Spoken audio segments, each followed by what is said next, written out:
கிறிஸ்துவுக்குள் மிகவும் பிரியமானவர்களே, இந்த காலை தியானத்தின் மூலம் உங்களை சந்திப்பதிலே நான் மிகுந்த மகிழ்ச்சி அடைகிறேன்.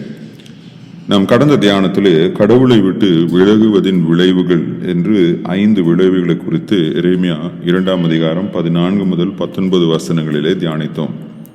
இன்று எரேமியா 2ஆம் அதிகாரம் 20 முதல் 22 வசனங்களிலே 3 பாவத்தின் விளைவுகளை குறித்து நாம் பார்க்க போகின்றோம். ஒருவேளை அவங்க கடவுளை விட்டு விலகி பாவத்தில் இருந்ததுனால காணப்பட்ட 3 விளைவுகள், 3 consequences of them remaining in sin. வாசிக்கலாம். எரேமியா 2ஆம் அதிகாரம் 20 22 வசனங்கள். பூர்வ காலம் துவங்கி நான் உன் முகத்தடியை முறித்து உன் கட்டுகளை அரித்தேன். நான் அடிமைப்படுவதில்லை என்று நீயும் சொன்னாயே.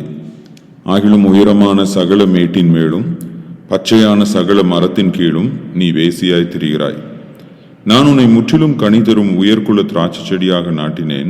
நீ எனக்கு காட்டு திராட்சை செடியின் ஆகாத கொடிகளாய் மாறி போனது என்ன? நீ உன்னை ஒவ்வொரு மண்ணினாலே கழுவி அதிக சௌகாரத்தை கையாடினாலும் உன் அக்கிரமத்தின் கரைகள் எனக்கு முன்பாக இருக்கும் என்று கர்த்தராகிய ஆண்டவர் சொல்கிறார்.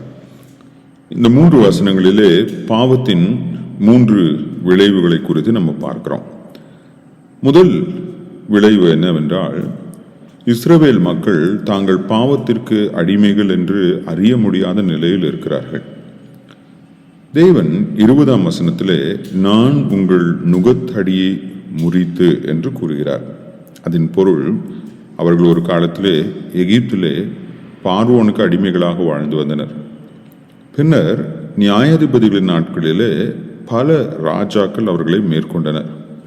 இருப்பினும் கடவுள் அவர்கள் ஒவ்வொரு முறை அடிமைகளாக மாறி போகும்போது அந்த அடிமைத்தனத்திலிருந்து அவர்களை விடுவித்தார். ஆனால் இஸ்ரவேல் மக்கள் இப்போது சரீர பிரகாரமாக அடிமைகளாக இல்லை. ஒரு ராஜா அவங்கள ஆள கிடையாது. ஆனால் ஆவிக்குரிய பிரகாரமாக அடிமைகளாக இருந்தாங்க. எதுக்கு அடிமைகளாக இருந்தாங்க? கானானிய விக்கிரக ஆராதனைக்கு.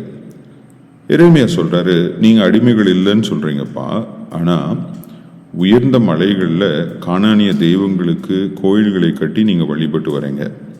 அதே போல பச்சையான மரங்களுக்கு கீழாக விக்கிரகங்களை நீங்கள் வார்ப்பித்து அதை நீங்கள் தொழுது கொண்டு வருகிறீர்கள்.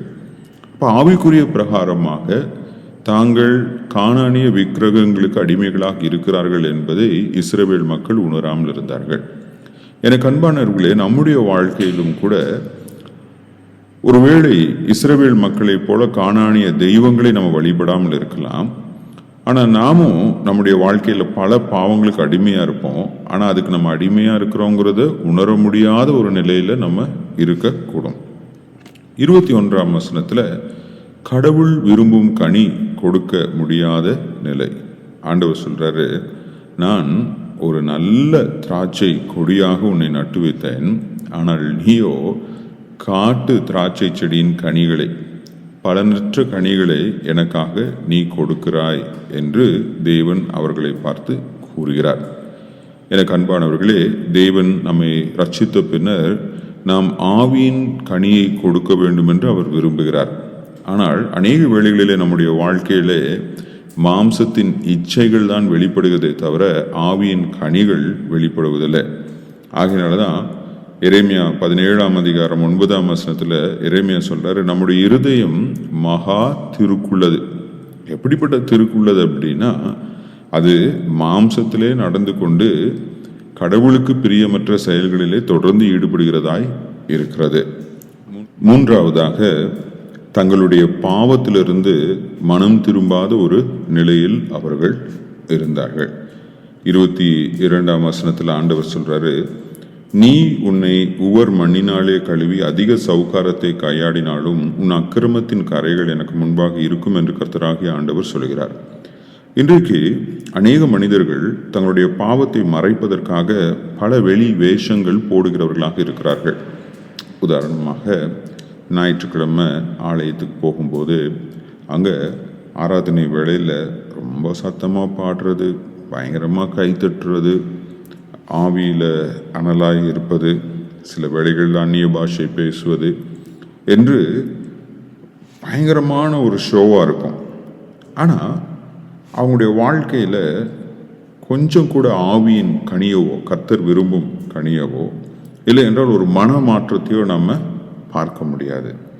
இன்னைக்கு அநேக கிறிஸ்தவர்கள் தங்களுடைய வெளிப்படையான நற்கிரியைகள் தங்களுடைய பாவத்தை மறைத்துவிடும் என்று நினைக்கிறார்கள். ஆனால் தேவனோ நம்முடைய அந்தரங்கத்தை பார்க்கிறார். அதனால தான் இஸ்ரவேல் மக்களை பார்த்து அவர் சொல்றாரு, நீங்க உங்களுடைய ஆவிக்குரிய செயல்களினால உங்களுடைய பாவத்தை கழுவிக்கொள்ளலான்னு நினைக்கிறீங்க. ஆனால் உங்களுடைய பாவத்திலிருந்து நீங்கள் மனம் திரும்பி அந்த பாவத்தை விட்டு விடாவிட்டால் உங்களுக்கு பாவ மன்னிப்பில்லை.